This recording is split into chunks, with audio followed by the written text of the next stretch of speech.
ẹ káàbọ̀ sí iléeṣẹ́ wa, mo kí yín ẹ̀yin ìyá mi bàbá mi pé ẹ káalẹ́, ẹ káàsán, ẹ kúrọ̀lẹ́, etí tẹ́ fi ń gbọ́ wa máa nídìí. Bákan náà ojú tẹ́ sì fi ń rí wa náà kò ní fọ́, láṣẹ Èdùà ẹ ò ní róńgbé sọnù bí ó ṣe bí ọmọ. Gbogbo ọmọ Yorùbá wọ́n ti padà change ẹ̀ fún Sultan Sokoto àfìgbà tó tẹ́. Ǹjẹ́ ẹ ti gbọ́ pé Sultan Sokoto ti tẹ́ o, ó ti fàtẹ́tẹ́ dì í.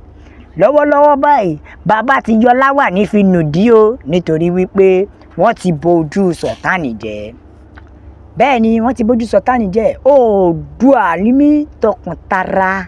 Bẹ́ẹ̀ ni Oòduà nation ìyẹn Yorùbá nation, Yorùbá nation movement wọ́n ti yarí mọ́ Sultan Sokoto lọ́wọ́ o. Wọ́n ní ṣó fẹ́ gbọ́, kì í ṣe ọ̀rọ̀ yàn. Wọ́n ní kì í ṣe ọ̀rọ̀ yàn, kì í ṣe tipátipá ni fún gbogbo àwọn mùsùlùmí ilẹ̀ Yorùbá láti gba Sultan Sokoto gẹ́gẹ́ bí olórí wọn. Bẹ́ẹ̀ ni, it's not by force and it's not mandate.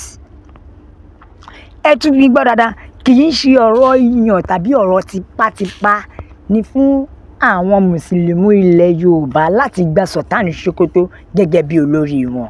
Yes, everybody has his or her own decision to take.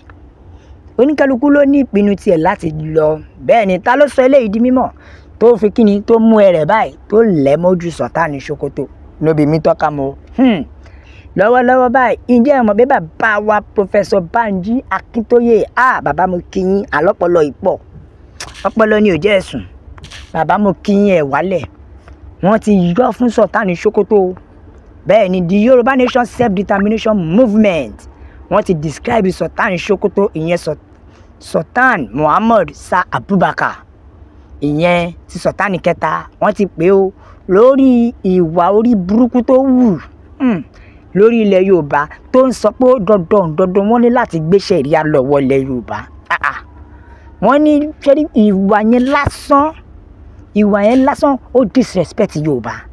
Ó ìbàjẹ́ burúkú wà lára ẹ̀, ìbàjẹ́ wọ ẹlẹ́wù gbogbo ẹ̀ ò tiẹ̀ lọ́kàn lé sílẹ̀ Yorùbá. Wọ́n ti yọ fún o, bàbá Professor Banji ti yọ fún pé kò sí mùsùlùmí ilẹ̀ Yorùbá tọkàn nípa fún láti gba Sultan gẹ́gẹ́ bí olórí wọn. Bẹ́ẹ̀ ni o, wọ́n ní kò sí nǹkan tó jọ bẹ́ẹ̀, pé kò sí nǹkan tó jọ bẹ́ẹ̀ o, pé Yorùbá people ẹ máa gbọ́, wọ́n ní Yorùbá people are denying Yorùbá Muslim their religious right which is described as falsehood. Bẹ́ẹ̀ ni iṣẹ́ mọ̀ pé wọ́n parọ́ mọ́ wa pé àwọn ọmọ Yorùbá ò jẹ́ kí àwọn Yorùbá mùsùlùmí tó jẹ́ Yorùbá kọ́ lẹ́tọ̀ọ́ wọn mọ́, tí gbogbo wa dẹ̀ mọ̀ pé irọ́ ni. The statement went on to advise the Fulani nation to reconsider their approach. Bẹ́ẹ̀ ni to religious and political matter in Nigeria. Wípé àwa ò gbà, ìlú yín lẹ ti lè máa rò ó ní mentality and needs to respect other people's opinion. Bẹ́ẹ̀ ni ó kò lè dédé jáde kó máa sọ pé kọ̀ọ̀kan nípa fún ìlú kan. Láyé ó lè jáde kó kàn sọ pé kọ̀ọ̀kan nípa fún ìlú kan náà. Láyé we Yorùbá people a ti ka gbogbo nǹkan tó gbé wá o, gbogbo nǹkan tó ná sí wa. We Yorùbá people have read your statement that was sent to public through the Deputy National Adviser.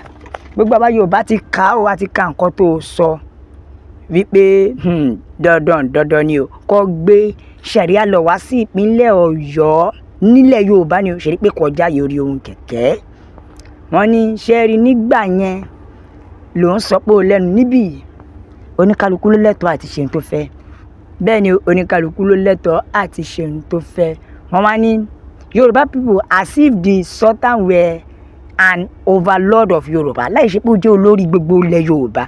Kí ló dé tí gbogbo wèrè ṣe wá pọ̀ tó yìí? Bẹ́ẹ̀ ni o, ìrí tí gbogbo ọmọ Yorùbá kan fi ń dé pé sí aláàlè gba ṣẹ̀ríà wá ní ká gba ṣẹ̀ríà àti pàtàkì. Ẹ̀rí pé àwọn alábí ti ya wèrè. Ẹ̀rí pé àwọn sofa tó ti jẹ́ pé àwa pọ́n àṣà tí yín lé a ò ṣe sì dé lọ́dọ̀ yín rí pé kẹ́ ẹ gba ìṣẹ̀ṣe ilẹ̀ Yorùbá. Kí wá ló dé tẹ̀ ń da yín láàmú? Kí ló dé tẹ̀ ń dara yín láàmú? A ò fẹ́ yín lórí ilẹ̀ wa, ẹ dilẹ̀ yín mú. Yorùbá nation independent is what we want. Bẹ́ẹ̀ ni, and is not a forcing word. Wípé kéèyàn kan gba Sultan lóga a ò tiẹ̀ fẹ́ níbo gbogbo ọmọ Yorùbá Yorùbá nation wa ló lè ṣe òmìnira ilẹ̀ Yorùbá wa òun ló jẹ wá lógún. Bẹ́ẹ̀ ni ẹja kàtẹ̀jíṣẹ́ àwọn èèyàn ẹja gbọ́n tí àwọn èèyàn sọ Yorùbá nation la fẹ́ o, no retreat no surrender, òmìnira ilẹ̀ Yorùbá òun ló jẹ wá lógún. Ìkan tẹ̀ jẹ́ pé wọ́n ní ṣẹ́rí tó ń bí òun lójú ni pé Sultan Sokoto is a traditional ruler of Sokoto.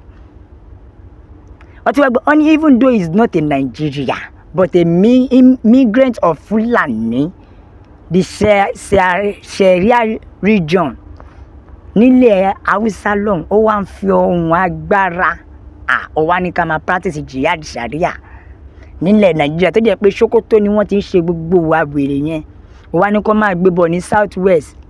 Ṣé Ọọ̀ni lè gbé àṣà àti ṣe ilẹ̀ Yorùbá wọ Kánò kẹ́ẹ̀gbà tí ì bá ń ṣe ẹ̀gbin oníyọ̀rọ̀? Bẹ́ẹ̀ ni ẹgbẹ́ oníyọ̀rọ̀ ni wípé kọ́ máa practice àṣà àti ṣe ilẹ̀ Yorùbá, ṣé ẹ máa gbà? Àbí ṣé a ò tí ì rí nǹkan tí Sharia law ti dá sílẹ̀? Ọ̀pọ̀lọpọ̀ alábàárà ní Zamfara, ọ̀pọ̀lọpọ̀ alábàárà ní Sokoto nípa tó ti sọ ìlú olómìnira di ìlú ìnira. Ìyẹn ni wọ́n wá ń sọ pé ká gbà. If I can remember freely, there's movement, there's freedom for movement, and there's freedom for everything. You have your personal decision. It's not by force. Bẹ́ẹ̀ ni o, kí ló kan àwa pẹ̀lú kọ́gbà Sharia? Aláàfẹ́, àwa ò fẹ́ nítorí wípé kò kàn wá. That's why we say we don't want your Sharia law. Ẹ gbé Sharia yín lọ síwájú. Bẹ́ẹ̀ ni ẹ gbé Sharia yín lọ síwájú. Ẹ jẹ́ ká tún ká àtẹ̀jíṣẹ́ àwọn èèyàn. Bẹ́ẹ̀ ni o, ìkan jẹ́ kó yé wa pé Sultan Sokoto ni o, àfìgbà tó tẹ́.